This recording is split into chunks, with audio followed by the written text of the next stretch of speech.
Hi dears, എല്ലാവർക്കും പുതിയൊരു വീഡിയോയിലേക്ക് സ്വാഗതം. അപ്പോൾ ഇന്ന് നമ്മൾ തയ്യാറാക്കാൻ പോകുന്നത് കൊഞ്ച് ചമ്മന്തിയാണ്.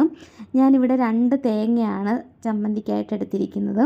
അതിനുശേഷം 4-5 വറ്റൽമുളക്, പിന്നെ അതിൻ്റെ കൂടെ തന്നെ കറിവേപ്പിലയും കൂടി എടുക്കുന്നുണ്ട്.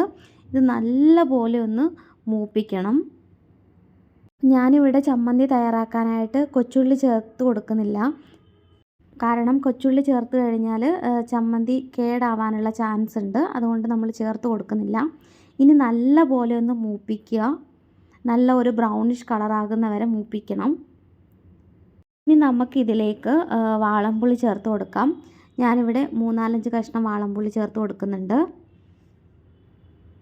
ഇപ്പം നല്ല പോലെ ഒന്ന് മൂത്ത് വന്നിട്ടുണ്ട് എല്ലാം. ഇനി നമുക്ക് ഈ അടപ്പിൽ തന്നെ കൊഞ്ച് മൂപ്പിക്കണം. ഞാനിവിടെ ചമ്മന്തിപ്പൊടി തയ്യാറാക്കാനായിട്ട് 1/2 കിലോ ഉണക്കക്കൊഞ്ചാണ് എടുത്തിരിക്കുന്നത്.